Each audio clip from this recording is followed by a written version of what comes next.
Hello and welcome to Makers.dev, episode number 81. Chris, 81 is the square of 9. Yep. That's my interesting fact on the number 81.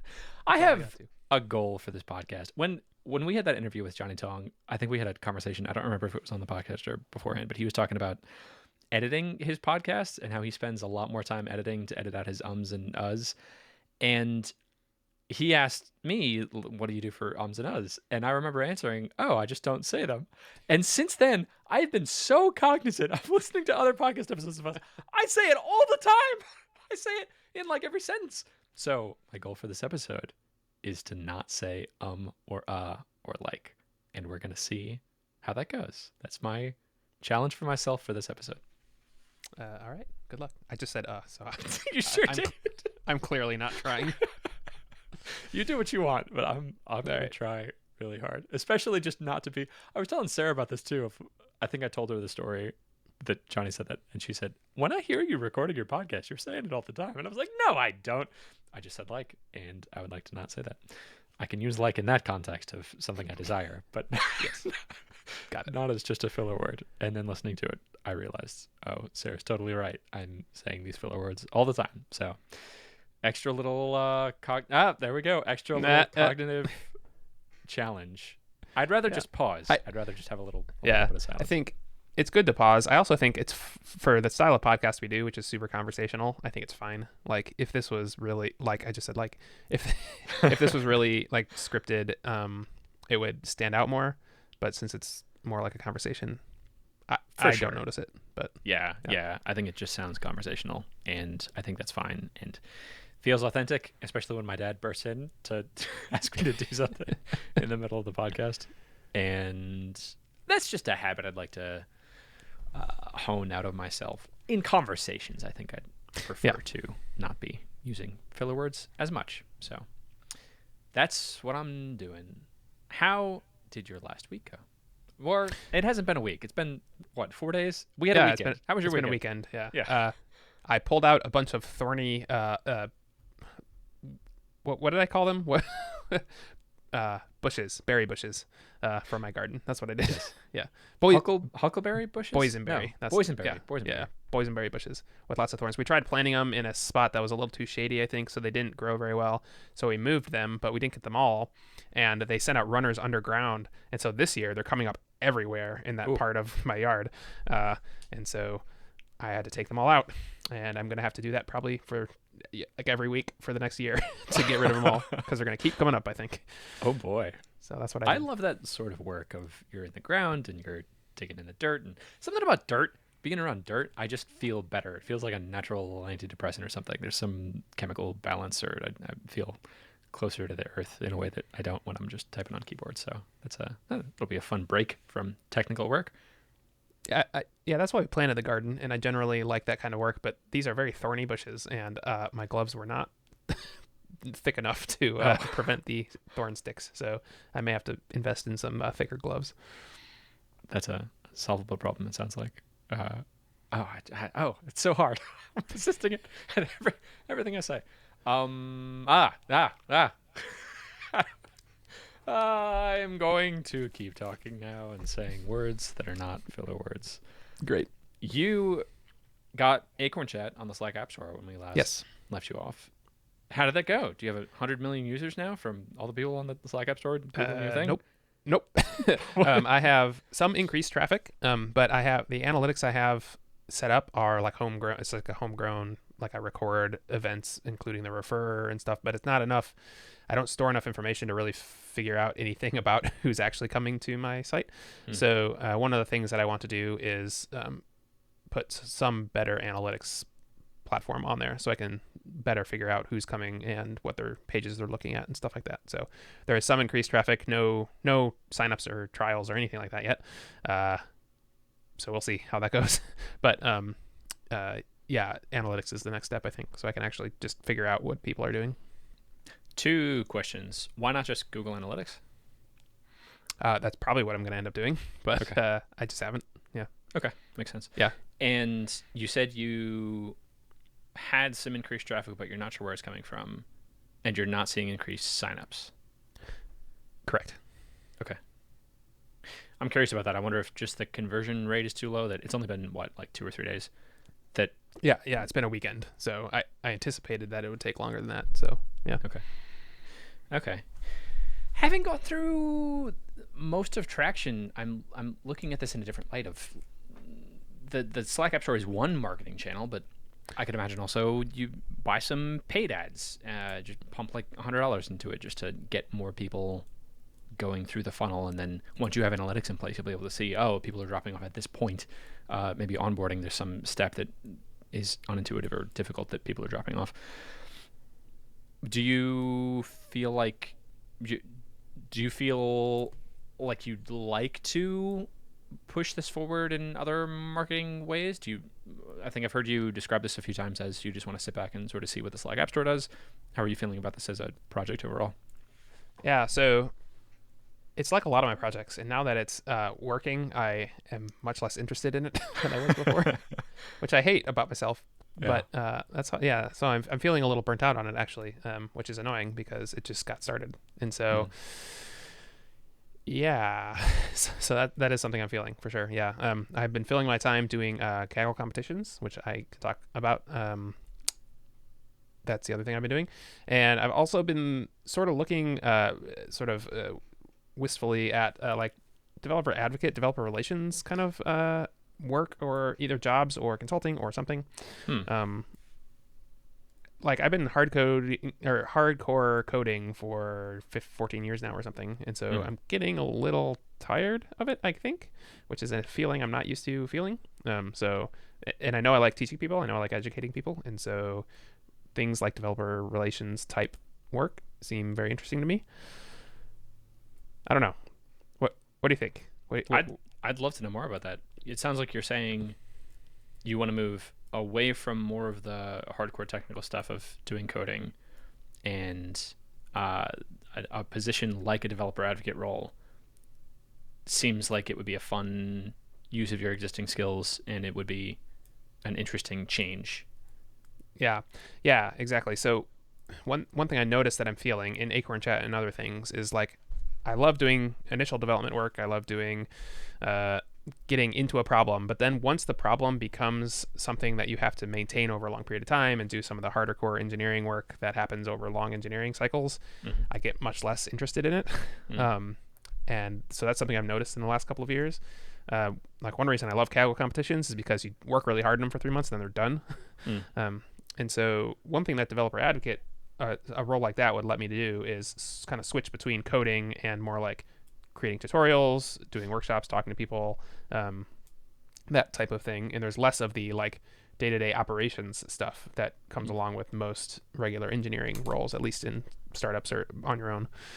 And so it's not something I've necessarily felt before, but I've noticed it more and more in my recent projects. And so that's why I'm thinking more critically about that. Yeah. Okay. I'm just going to keep asking questions around this and try to get a better understanding of what you want to change. What I'm hearing right now is something you're feeling burned out on is more of this long-term maintaining a big technical project. And so a role like a developer advocate role would be doing more things like making tutorials and filming videos and writing articles, and not doing the long-term maintenance of figuring out upgrading Postgres or whatever. Yeah. Does that sound right so far? It's more like maintaining sort of either a body of work or a body of expertise around an area, but you can attack it from lots of different angles. Okay. Where I'm jumping to with this is, I'm curious how AcornChat isn't scratching that itch, because my understanding is the product's made, the product's done, and you made it, and you made it recently, so I would think the technical debt is pretty low, and the type of work you would be doing on it in the future would look a lot like what you're describing, of filming videos and writing articles and things, a lot more of the software work, a lot less of the technical growth stuff. There is the difference, I guess, of if you were hired as a developer advocate, that's money in your pocket right now, as opposed to working on AcornChat. It's like a more of a long-term bet. That might be how the big of a largest factor is that? That might be the largest difference. Yeah. Oh, okay. So yeah, I mean, I'm AcornChat is not I don't know how long it's going to take before it, actually provides a reasonable salary of any kind. Yep. And so making that kind of long-term bet, I think I'm a little burned out on that as well. Okay. So that's I feel similarly. So when I switched from full-time work to consulting, I feel a similar itch. It like different reasons and different underlying things, but a similar itch right now. And so I know that I need to make I know I need to make some kind of big change. Mm-hmm. And so this is what I'm currently looking at. It may be totally wrong. But yeah, that's what I'm feeling right now. Is a similar. I don't even know how to describe it, but yeah, similar feeling. Okay. Another angle on this, just solving the money part, would be you're the React guy. You could pick up React consulting jobs or something, I would think, pretty easily. But it sounds like that's what you're feeling more burnt out on, that you don't want to be doing the technical work. You want to be doing something that you can be paid for right now that's not directly doing coding. Yes, and I've also been, as I've been diving deeper into this AI machine learning stuff, like it's a new exciting thing that I get to attach myself to, and so if I could get work in that area or an adjacent area, I think that would be more interesting than the stuff I've already done 100 times, which is React consulting projects. Yeah. Sure. Okay. Yeah, that makes sense to me. I guess when I'm in a similar situation of making big-ish lifestyle changes like this, I think the thing that I feel the most skeptical of in myself is that I'm falling victim to the grass is greener thing. Like we sort of went through this after MicroConf of we each talked to people who had businesses in different areas of, we should just be making WordPress plugins because how easy is that? Or we should just be buying a business and acquiring it and then growing it from there once it already has an established audience.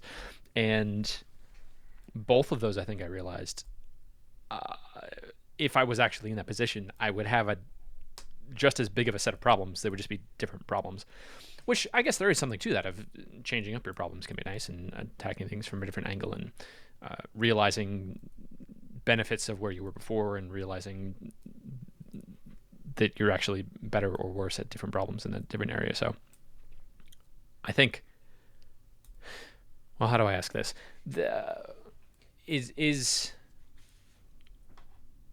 Will you not be burned out as soon as you switch to something that's more in the developer advocate space? Is that not just substituting the problems for something different and talking to you 6 months from now when you have a developer advocate job, you're like, this sucks and I'm just writing articles all day and I just want to code. Right. How are you feeling about that? Yeah, so I'm totally aware of grass is greener and I'm being very cautious. That's why I'm not just jumping in and getting the first role I can find or whatever. So I want to be very thoughtful about it. One of the things that I'm feeling now too is, so I have 8 things going on or something, and I'm getting tired of that, but that's what I need to do right now in order to maintain my income, right? Whereas if I had a job, which sounds bad even to say, because at some point I told myself I was never going to get a job again, right? Yeah. But if I did, that would be sure, there'd be 30 things going on within the job, but it'd be one job. And that feels different to me than right now. So I would be able to stop doing about 100 things in order to maintain an income. And I could I feel like I need to take a step back and reassess what I'm doing and what I want to be doing, but I still need to make money. And so to do that, I have to enable, in order for me to stop everything that I want to stop, I need a source of money. Okay. The source of money seems like the main motivator here, and that's totally reasonable. Yeah, if I didn't need money to work, then I wouldn't get a job for sure. Right. Yes, but I feel like that. Yeah, there's nothing. I'm trying to convince myself there's nothing wrong with going back and working for someone, even though I told myself I didn't want to before. Because I think it would allow me to take a step back in the way I want to take a step back. And I know it has frustrations, and I know that there are, things I'm trying to actively avoid the things I didn't like about having a job. And so if I can do that successfully, I think then it'll be a good change. Yeah. That seems reasonable to me. I like that. I've been thinking along similar lines, especially as Sarah and I are thinking about building a family, having a stable income and money to be able to support them is very important. And three things happen at the same time that have me feeling much more scarcity minded towards finances. First of all, the stock market crashed. Yes. And also crypto crashed. And Yes. that's where all my money is. And then I woke up and sort of realized that, file inbox income has been like the MRR has been going down by like $500 a month for the last several months. And so now that's in a dicey place. And so I looked on paper like, okay, well, we don't have kids yet and our expenses are pretty low. And Sarah also has an income and I still have a lot of money saved. And so the burn rate, like, if I just did nothing for, I think 3 years, I would feel really, really comfortable. And then after those 3 years, that would be the point where I'm like, okay, I have to get a job. And that would be okay. And I think I could get a job pretty easily. Probably get it in something like being a React developer or something. And outside of the job, I could still be doing all these side projects could still be doing this podcast and could still be working on File Inbox, trying to get the revenue up. And then eventually, if I'm putting consistent effort towards it, I would think that, okay, yes, I've finally figured out good marketing channels and how to do the business side of File Inbox. And so I can quit the job and switch back to that.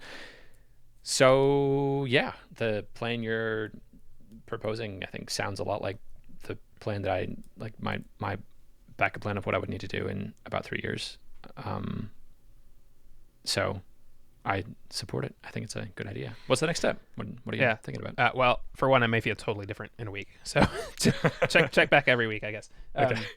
But yeah, I've been feeling similar things recently, and I want to get ahead of it. So I don't. So yeah, I still have money coming in, and I still have money left, like free, liquid money, liquid capital, right? Yeah. But I don't want, if that all runs out, then I have to take something, and I don't want to get there. And so this is me getting ahead of it, basically. Yep. Yeah. I like that. Have a healthy buffer. Yeah. Yeah, because then you would have to take like the first thing, and that puts you in a much weaker position. So yeah. And like, I know I could, like, just like you, I could probably make a few calls and get a React contract in a week, right? But that's not what I'm looking for right now. I want some new, different challenges, and I know there will be challenges, but I want something, new, different. Yeah. So that's what I'm looking for right now, at this moment. Where would you like to be ideally in, I don't know, 3 years? What would you like a day to look like? You wake up and you make coffee. What happens after that? Yeah, that's a very good question. And something I need to answer before I take any job that I go after. I've been trying to figure that out. And I don't have a good short answer right now. So I need to do more thinking about that. Yeah. If I could give you a recommendation, Jordan Sure. Peterson's self-authoring program, specifically the future authoring part of it, and Is this every same time I bring Jordan up Jordan Peterson? Peterson, yeah, same one. He's a controversial figure. He So, was in the news since recently. you- Also, he got Since kicked you, off of yeah, Twitter. since you talked to me about him, I have noticed it more and more. And Yeah. I don't know if I like this fella. That's totally fair.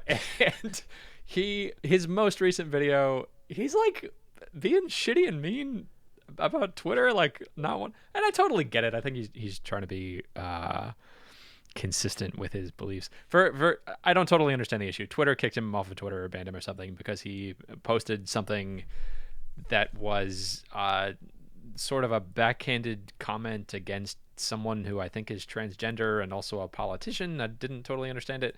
And then he came out with this video that was like talking about how it's terrible that Twitter's trying to kick him off. And I don't know a lot about the issue, but I don't know. The tone of the video just felt sort of weird to me.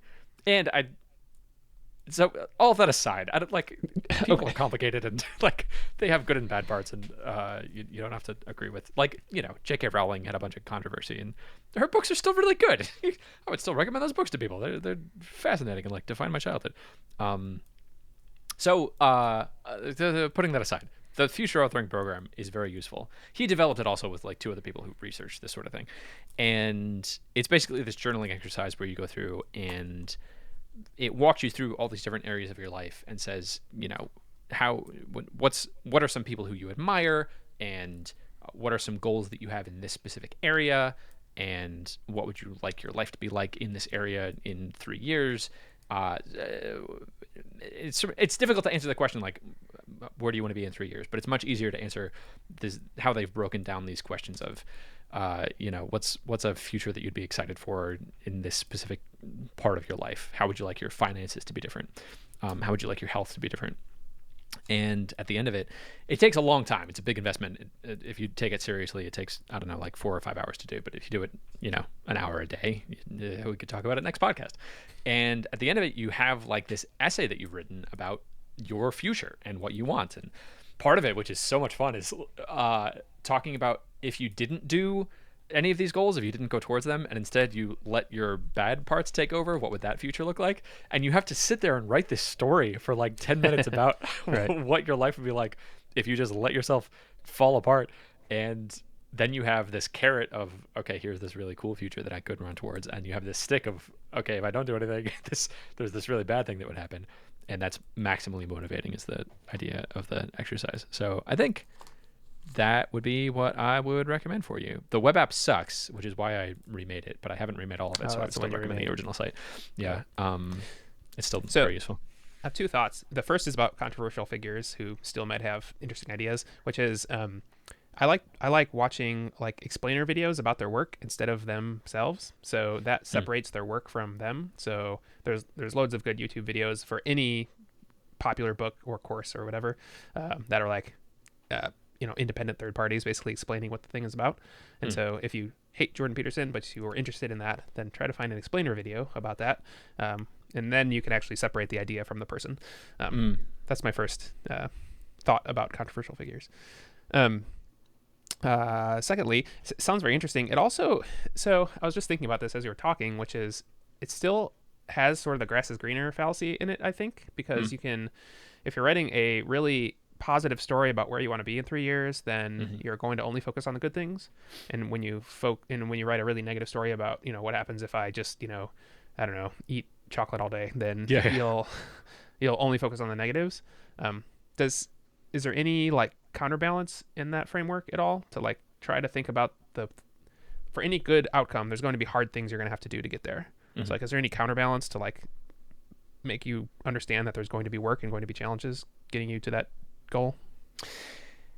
It's 2 things. The first is, I think merely the act of sitting down and writing through it helps you get more in the headspace of I think just going through life, you sort of have these vague, cloudy ideas of, oh, wouldn't life be so much better if blank? But when you're writing it down and you're forced to answer a prompt about it of, okay, tell me specifically exactly, like what exactly do you want? And you're writing it down. I think by writing it down, you're able to look at it and realize, oh, wait a minute, the thing I want, I actually already have. This thing that I just wrote down, it's, actually, I wouldn't actually want that. And that happened the last time I did this exercise, I think it was in 2017. One of the things I wrote down, I'm so embarrassed by this. Do you know who Dan Blazarian is? Nope. Okay. He's the self. Is he another guy I'm not going to like very much? No, and I don't. Okay. I also don't like him now. Oh, okay. But he is the self-proclaimed king of Instagram, and he at the time, and I think currently, was publishing all these videos of like him on a yacht with all these supermodels and with all these jet skis and this mansions and just really clickbaity. And it was like every day he was posting on a different party he was at doing this thing, like this Hugh Hefner figure. And so in this exercise, one of the things I've written down is I'd like to be more like Dan Blazarian. And it has you break down like, okay, what exactly does that mean? Well, he's physically fit and he's attractive to attractive women. And as I'm writing it down, I'm like, actually, I don't think I would want that. Like, he's going to parties every day. I don't really want that. And, a lot of money on jet skis. Like, I get sunburned. Like, there's other stuff I want to do. And so in writing it down and really thinking through it, I realized, okay, this actually isn't something I want. And since then, it's come out that he got his money in a very unscrupulous way. His dad was a corporate raider that like hid a bunch of money and then gave it to his sons. And so he hasn't actually had as much financial success as he claims he has had. And the businesses he's tried to do are all these CBD things, and those are exploding. And all the stuff of the yachts and the mansions and stuff, actually he rented all of those and at this exorbitant price, and now he's like going bankrupt even though he started with these millions of dollars in capital. So you mean the guy posting pictures of his parties every day is not? I'm shocked. I was equally shocked. If you want to have a time, anyone listening to this, look up Dan Blazarian on Instagram. It's wild. It's It's He's not related to like the Fire Festival or anything, is he? No. Okay, that's an amazing story too. You should watch that documentary. For sure. There's two of them, and they're both superb. Yeah. So that's the first thing. The second thing is, the answer to the question, the grass is greener fallacy. The first answer was, I think merely by the act of talking about it, you sort of flesh it out and get a better idea of what it is you actually want. The second part of that is, it has you think through. It breaks up. I can't remember the categories of this, but it's like the first section is, talk about the thing you want, and then the second section is something like talk about all the ways that you might fail at doing that. What are all the ways that you might fall down and not do it, and then talk about ways that you might counter the ways that it would fall down. So if the thing you want is to have better marketing on File Inbox, you might say, I might wake up in the morning and want to work on something completely different and not marketing. That would be a way that I would fail at this goal. Okay, well, how can I counteract that? I can have a don't break the chain to-do list that I post up on my wall, and I have to do at least one palm towards it every single day. And so that, I guess that's not really a direct answer, because if you are walking towards this goal that you don't actually want, that's really just how you would fail. Okay, I think I retract number 2. I think it's mostly just writing it down. I think number 2 is good because it can tell you the best of the worst cases. So for example, when starting a consulting business, 6 years ago, getting burned out on consulting was not on my list, but like not making enough money was. And the answer was always I could just get a job, which is still true, I think. And so so even though I'm sort of failing in a different way, I don't want to say failing either, because I had a really good time consulting, and I may not be done yet. I may change my mind next week, so that's why I'm not just jumping into something. So this is all sort of interesting but hypothetical, at least until I sign anything, right? So it kind of tells you the best of the worst cases, if that made any sense. Yeah, that makes sense to me. Yeah. If you don't want to do this through Jordan Peterson's thing, our mutual friend Josh Kaufman, who we hung out with at this last MicroConf, has a version of it that's much simpler to do and takes less time, called a personal master plan. And I will include that in the show notes, but it's simpler and accomplishes the same sort of thing, where you write down all the things you could possibly want in several different categories, and then map reduce them into the core things that you want, and it helps you clarify the direction you want to be going in. But cool. I think that's what I'm hearing from you.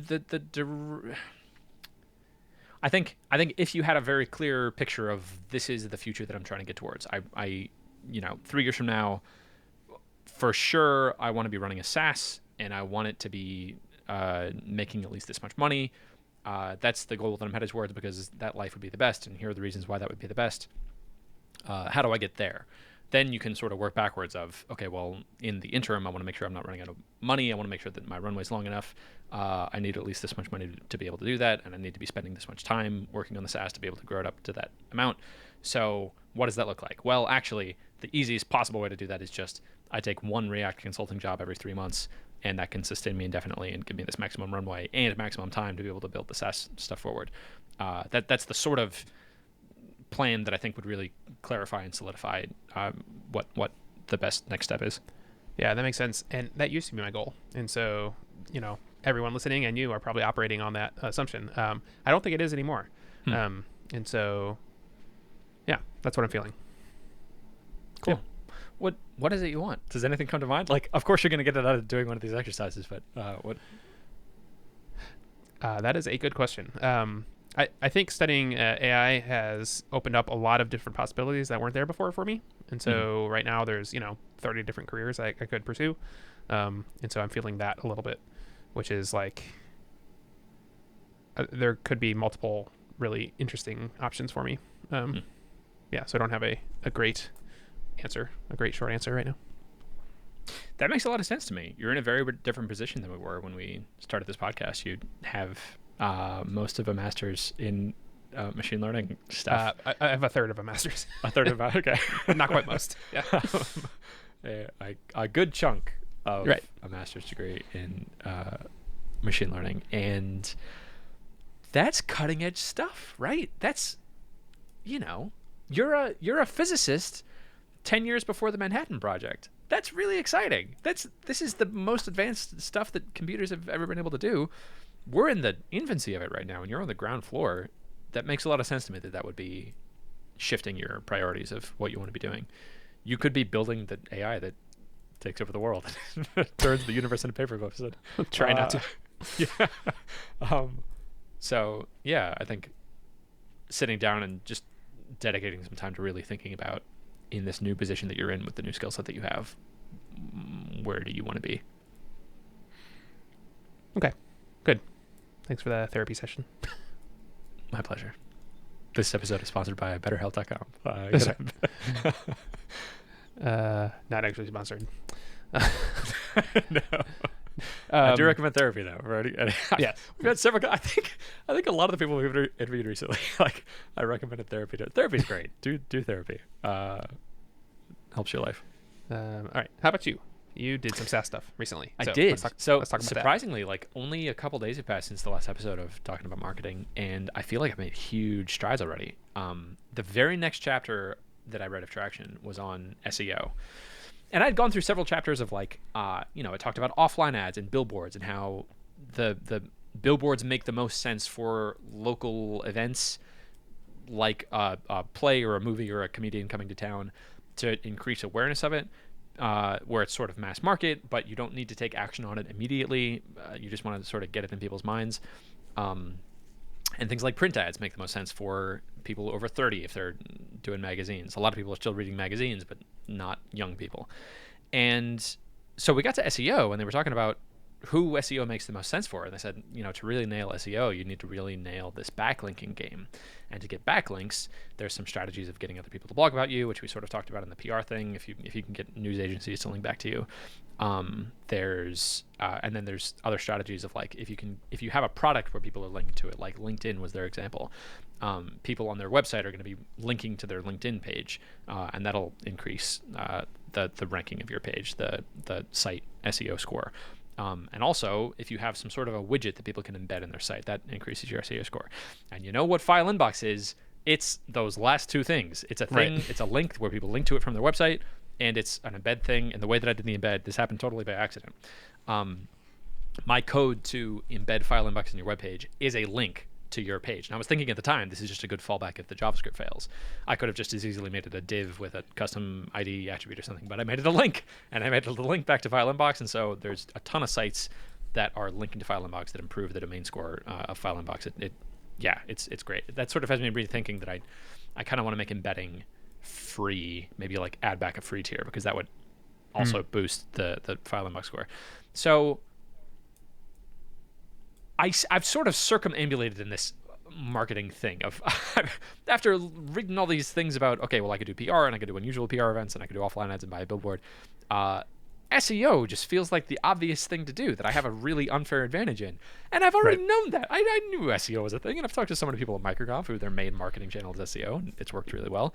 And I did this a couple years ago. I did a deep dive into Ahrefs and saw what people were Googling, and made pages for it, and those pages worked really well. The revenue went up, and I haven't looked at that data yet of, like, the conversion rate from the pages or what the traffic is to them. I can't figure out how to get traffic to an individual page on Google Analytics. I know I have that data. I just can't. I logged into it. I was looking around for 10 minutes. I couldn't find it. I know it's there somewhere. All right. So somewhere in Google Analytics, there's a list of all your pages, and you should just be able to click on it and see the. Yeah, you should. I couldn't find it. That used to be how it worked. Yeah, they changed it, and they have different categories of things, and it doesn't make sense. I'll find it anyway. They also for anyone listening. So Google Analytics got in a little trouble with GDPR recently, and so maybe they changed it because of that. I don't know. Oh, interesting. Yeah, I don't know. GDPR does seem like the anti-Google Analytics and anti-like Facebook tracking thing. Yep. So, yeah, I'm curious how that's going to work for me, because I do want to still be tracking, like, how well are people converting to things. Yeah, I mean, so in America, you can just say, or like in every part of the world except Europe, you can just do it. In Europe, you need a little box saying, yes, I'm tracking you. Okay, that seems reasonable. And then I don't start tracking them until they click OK. Yep. Okay, cool. Yeah, I can do that. So I am really interested in SEO as a marketing channel. I think it makes a lot of sense. And I had a phone call with our mutual friend, Jonathan Zacks. I think you know Jonathan. Do you know Jonathan? Go Reminders? I am either Twitter friends with him or I've talked to him before. Yeah. Cool.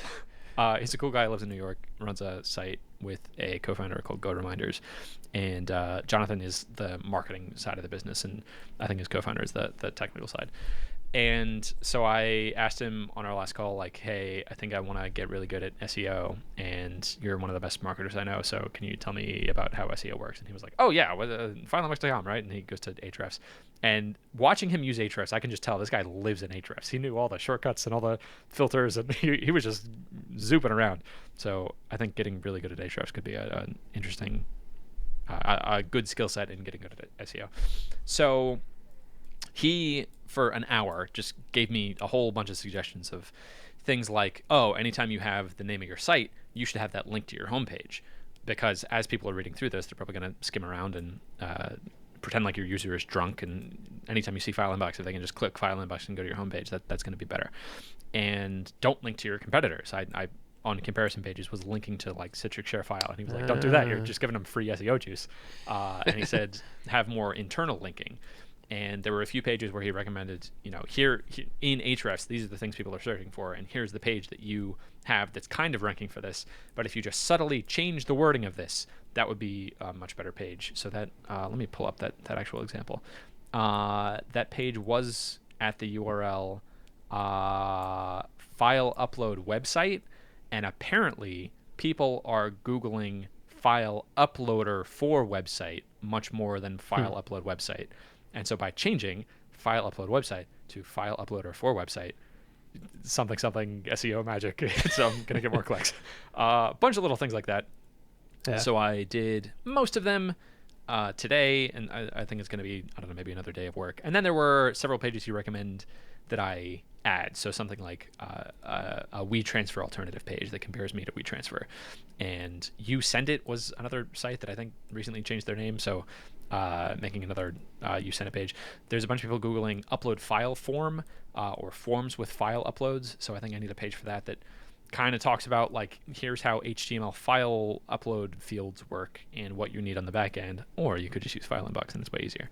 So I'm going to do that. It's weird to me that, like, these are SEO pages. So the purpose of them is to rank on Google, that when people Google a thing, they're going to land on my page and then they're going to convert to a customer. And it's a tricky balance for me of, like, I want to be useful. I want to be writing a page that is going to help the person with the thing that they just Googled. So my impulse for writing a page like forms with file uploads is to write like a technical tutorial of how those things work. But I want to have a little bit of that, but I also don't want to lose sight of the purpose of this page is marketing and getting more people to use file inbox. So that's my recent experiment in marketing. This experiment in particular is, you're gonna have to go against your instincts a little bit, because this is, you're really optimizing for, one, what do people actually put into the search box in Google, and then two, once they hit your page, you need the fastest, easiest way to get them into your thing, because that's what they want. They want to type in a thing, they want to click on a page, they want to do the thing, and they don't want a tutorial about something, they just want to do it. And so for this experiment in particular, there's other SEO experiments that you can run, which are like a big long tutorial or a big long explanation of something that are more like you want people to link to them because they're interesting, which is different than you want people to search for it and then just do the thing. And so it sounds like what you're trying to do now is get the people who are just trying to search for it to do the thing, which is, so that's what I'd push you towards, is go against your maybe tutorial or other writing instincts for this kind of thing. That makes sense to me, especially for people Googling, upload file form. That's what file inbox is. You want file inbox. Whatever else you're trying to do, don't do that. Do file inbox. And then pay me money. Okay. So I feel good about that. I made a little script to do a bunch of these checks automatically so that any article I write in the future, I can have this little report of like, you have a link to an external site in here. Don't do that. Erase that. Or, you had the word file inbox, but it wasn't a link to file inbox. Change that. Or I also want a map of my internal links. He said ideally all of my internal pages are linking to all my other internal pages with, and the title of the link is the thing that I want it to show up for in Google, because then that tells Google this is definitely the page that people want when they're Googling this thing. So that's like another day of work. And And then there's something that came up that I would like your hot take on. All right. There is a reasonable search volume for people Googling receive large files. And there is a gigantic, like 2 or 3 orders of magnitude more than that search volume for people trying to send large files. People Googling things like transfer large files or large file transfer or send large files or upload file and get link. I have a whole list of these terms. And sending files is not currently something File Inbox does. And I feel like that would be really easy to do. When I was talking with Jonathan about this, he asked me, how long do you think that would take you? And in my head, I was like, a day. And so I said, 2 weeks. Right. And he said, really? It would take you 2 weeks? And I was like, well, I think it'll take me a day. So probably 2 weeks. Right. And he was like, okay. And that's what WeTransfer does. If you go to WeTransfer.com, you're met with this file upload form. And also, like, art. WeTransfer's branding is kind of strange. They have art stuff on the right, and they do a bunch of weird YouTube videos and artist support stuff. I'm not sure why they do that. But it's a huge company. They had $15.4 million in revenue in 2022. And it said 50 million customers. I'm not sure where I got this data, but 50 million? that amount of revenue, $15.4 million of revenue with 50 million customers is only $3.24 per customer. So I don't know what that is. They do have a very low price point of how much they're charging. So that actually might be what they're charging, but I want to charge more than them. That's only 34 cents per customer, right? Not $3. And you got the decimal place wrong. Well, hold on. It's 50 divided by 15.4. 50 million customers. You're right. It's 30. Hold on. It's 32 cents. Yeah. Yeah. Yeah, that's so low. That doesn't make sense. I wonder if they call the people receiving files customers, and like if you send the file to 400 people, like maybe you pay $1, and it's It's definitely, they're only charging when people receive. I think I want to do more of a deep dive into WeTransfer. Yeah. That's the closest, biggest company to what File Inbox is. So I think there's opportunity there, and there's market space, and I want to steal from them this idea of you land on the site and you're able to send files. And then now I have 2 people's email addresses. I have the person who sent the file and I have the person who received the file. So the easiest thing to do would just be at the bottom of the email that says the person received the file. I say, hey, if you need to receive files more often than this and you want a much nicer experience for your users, use File Inbox. And maybe the file is too big. If it's over, I don't know, maybe 300 megabytes is the free file limit. And so I let the file go through, but then when the person gets the email, I say, hey, you actually need to have a paid account for this, so sign up first and then you can get your file. So I do think, in thinking about it over the last few days, I do think that would take about 2 weeks. And I think that would be a lot more things that I could be ranking for on Google. I think also that's an opportunity to be doing some of this PR stuff that they're talking about in Traction, of emailing everyone who's ever blogged about File Inbox and letting them know, hey, there's this new feature coming out where with File Inbox, which is the thing you wrote an article about, you can now send files. And I could launch on Indie Hackers and post it to Hacker News and post it on Reddit. And what's your hot take on building a sending files feature for File Inbox and then doing a marketing push on being able to send files? Yeah, so that's interesting. It makes a lot of sense. There are a couple things I'd push back on probably, which is the traffic is a lot higher for sending files. Yes, I'm sure, but a lot of that is probably going to be stuff like, so earlier this year, my sister made a family video thing and I had to send it out. And so I had to figure out how to send a large file. But I wanted to do it for free quickly, and I was never going to be a customer again. And so I ended up doing it with some weird, like I uploaded it to Dropbox and changed it to a link and then quickly sent it to her and then deleted it so it didn't count against my Dropbox limit or whatever. Like I ended up accomplishing it in some roundabout way. Yeah. But I would never have paid for a service to do that because I was going to do it once. Yes. So what you really want is people who are going to do it multiple times or need some very specific, unique thing, like encrypted files is something you talked about. So maybe if they need it to be encrypted or something. So that's what I'd push back on a little bit is there's a lot of traffic, yes, but how much is useful compared to the receive file case? Useful to you. And then let's see, the other thing I would say is, sort of in a similar vein, which is if they have 50 million customers for $15 million, like do the math on your side and see if you can support that many customers, as many as you need. Maybe the answer is yes.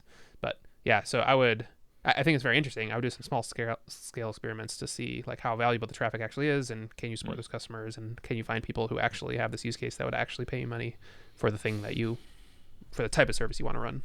That's what I'd say. That's interesting. How would you run that?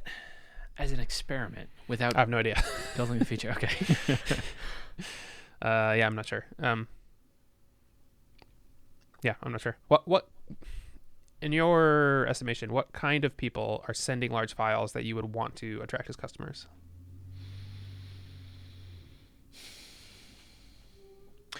So in my head, there's a group of people who are trying to send a file to a business where like the business has told them, oh yeah, just email us the file. And then they try to email the file and it doesn't work. And they're like, this sucks. Let me Google how to send a large file. And then they click on the first link and they land on WeTransfer and then they upload it to the site and then send it to the person. And then the business gets that file and then the business is looking at this email that says, hey, this file was sent via WeTransfer, and how unprofessional is that you're a business and like your customer had to figure out a way to send the file to you. You should have a WeTransfer paid page instead, and that would be so much better and branded and nice. That's who I think I'm trying to capture. I think for people sending files to each other, like you sending the video file to your family, that might be engineering as marketing. That like if you know that you can do this and do it with a certain file size, or maybe part of this is if it's just a one-time file, maybe like your first file is free per email address, but if I see that you've received multiple files, then I start limiting the amount that you can receive, and I put limits on it of like I only keep the file for so long and whatever. And then when you or your sister has an actual business need for it at any point in your life, I just want you to think of like file transfers. I use File Inbox. That's my marketing hypothesis of like why this would get me more customers. Okay. Yeah, I mean, I like that it has a lot of search traffic. I know there is certainly a need for being able to send large files. Yeah, I was just like you want me to think about where I want to be in 3 years. What kind of customers do you want in 3 years? And how? Yeah. I think I want the same sort of customers, and I think I'm looking at the sending file feature as engineering as marketing. This is like a widget that is just a marketing thing. This just getting more eyeballs on my page and getting more files transferred through File Inbox and like getting me more people's email addresses and stuff. Yeah, okay. I would also, so one thing you said is something like the person receiving the file gets the pitch, which is okay as long as they can still get the file. If I was sent an email and someone said they transferred me a file and I get a thing that says I have to pay money, I'd be real mad. For sure. Yeah, how would you handle that? Because like if someone's sending a 5 gigabyte file, I don't think I want to just give it to them. Like now that's actually going to cost me something. But if it's, I don't know, like up to a gig, I'll have to do the math on how much that actually cost me. I'd rather pay for that though than like Google Ads. I'd rather be actually paying for something, getting people value. I mean, it's fine to say, here's your file. If you want a branded file receiving page, then click here to sign up. Yes. As long as you also send the file. And I think it's also fine to say you can send one 5 gigabyte file for free. If you try to send another one, then the sender is the one that it has to pay money, or it's kind of like a collect call. Like, can you do a collect file? Like, I will send you a 10 gigabyte file if you pay $1 or something like. Yes. But then that's a whole different ball game. I don't know. Yeah. I think the receiver should pay for it because like in my hypothesis, the business is the person receiving the file. Yeah. And I think that's also like if the sender had to pay for the file, I think they would just try to use something else. But if the receiver's paying for the file and I can say like, hey, you had a file go through, I have it, but it's way over the limit of the free file size. So to get it, you need to either pay for this like one-time file access fee, which is whatever, $5 per file or something, or you can sign up for a paid account. That's fine as long as it's super clear on the sender side. Because as a sender, if I send something and the person can't receive it unless they pay money, and I don't know that, then that feels really bad. But if it says right on the page, this is going to cost the receiver $5 or whatever, because it's over the limit, then that's okay, because then I can make the decision before I send the file. Okay. That makes sense. Would you, as the sender, want the option of paying so that the receiver doesn't have to pay? Probably, yeah. Okay. Although you are exactly correct that I would probably go find a free option if I was just doing one file, which is not a bad thing, actually. So if you are trying to drive away the millions of people who are just trying to send one giant file a year, which I don't think is your customer, then that's not a bad thing to drive them to some other free option. You could even have, here are the top 3 free options. Whatever. Yeah. I think I do want to go up market from WeTransfer. I think WeTransfer is made to be much more of a consumer thing. And as a solo dev, that doesn't sound fun at all. Yeah. Right. Okay.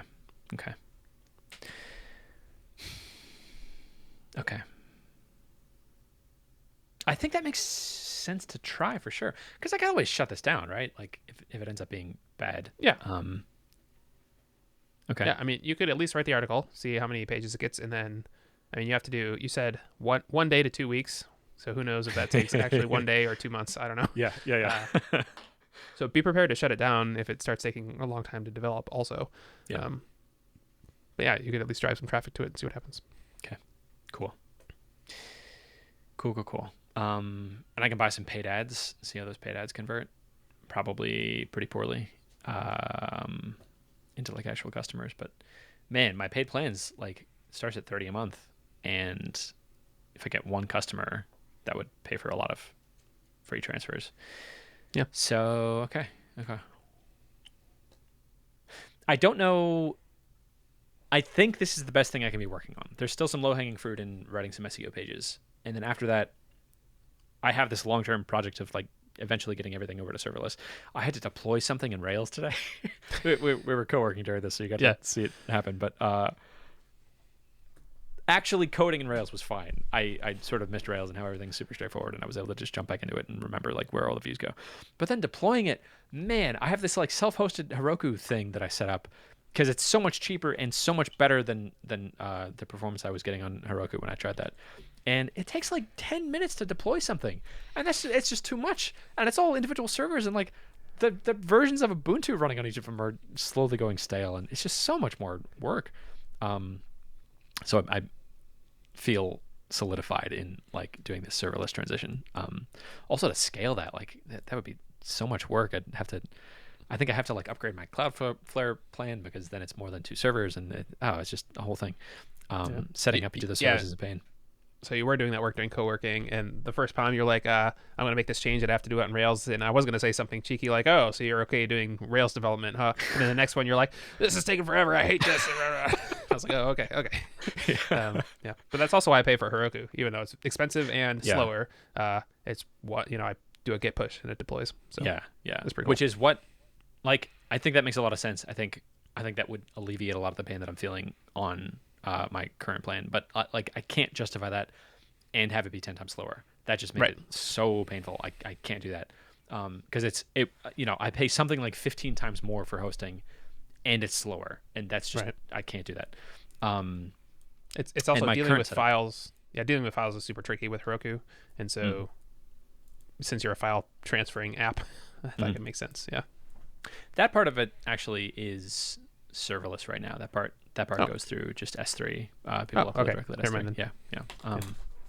But serverless for this app still makes so much sense to me. So I circling back, I don't know what else to work on that is the best thing to work on. I think for sure this SEO stuff that Jonathan Zacks gave me, I think for sure finish reading traction and finish writing out ideas for all the different things I could be working on.